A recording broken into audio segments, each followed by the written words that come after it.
I was born in Namibia and I moved to South Africa in 1984 when Eskom started experiencing supply demand constraints. Okay.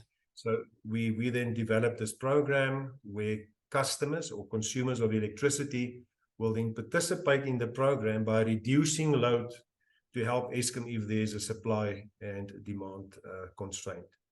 Will I study something else? And I don't know. I think it's probably because what I've done over the years Yeah. is things that I did not study, but you've learned from experience, and with all the experience you bring together and you do new things. Yeah.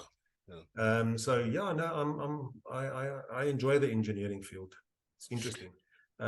Demand is, just to bring into the picture, is that demand is what is consumed. It's what used from our product. So the response is, in the past, we had things like DSM, which is also a demand that responds to specific signals.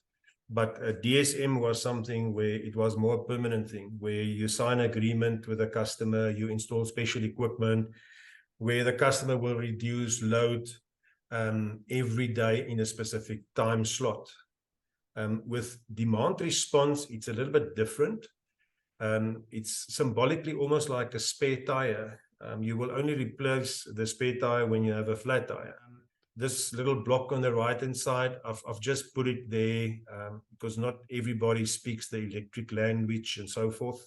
So before we go to the demand response, currently this I've Googled. Namibia's demand at this stage is about 673 megawatts.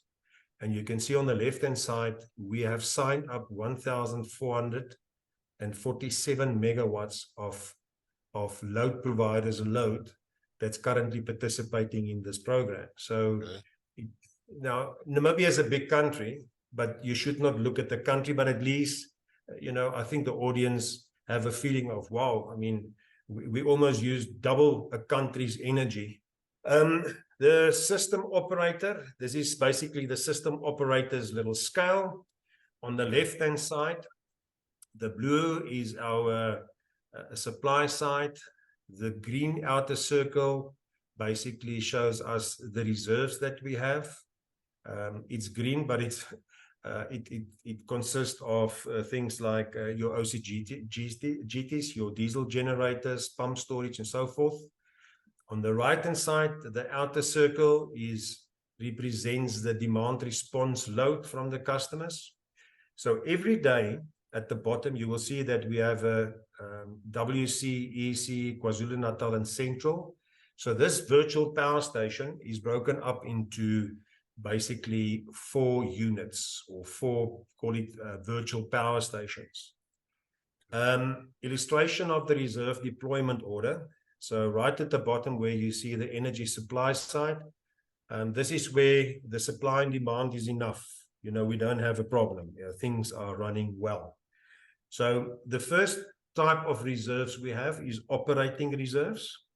So everything that you see in brown is reserves that we sign up from a customer point of view. The green is Eskom's own reserves. So load shedding is in areas where the network configuration, electrical infrastructure does not allow Eskom, for instance, to allow the customer to reduce a percentage of the load. Example might be, you might have a customer that's part of a substation. The substation is 50 megawatts. This customer is only consuming 3 megawatts. So you can't keep a 3 megawatt guy on because of, call it how embedded they are. Again, we're looking at our little scale. We try to keep the frequency as close as possible to 50 hertz. And you can see any change in supply or load will actually have an impact on what your frequency is. On the right-hand side, this is just a snapshot of a customer. This customer consumes, one customer consumes about 270 megawatts. If we look at the product specifically, when the customer receives the signal, they have to respond within 6 seconds. So we just say 6 seconds, but I mean, with these things, there's no human involved. The signal goes to a PLC, the PLC makes the decision, and PLC then ensure that that specific load trips to provide Eskom with the megawatts that was offered the previous day and which was scheduled to be on standby. We allow a 4-second time period to see if it doesn't recover in that 4 seconds. If it does not recover, we will then send a signal. If it recovers within the 4 seconds, the customer will not receive the trip signal.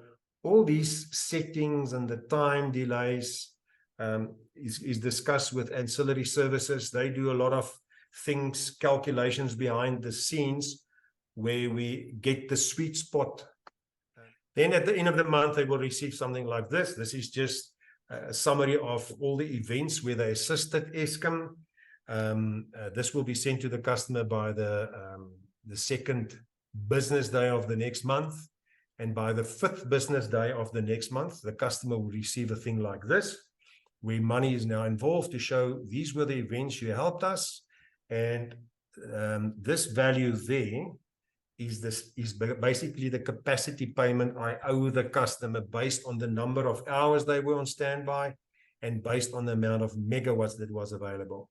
Now, because the performance of this customer is above 90%, they will receive 100% of that money for assisting Eskom during instantaneous.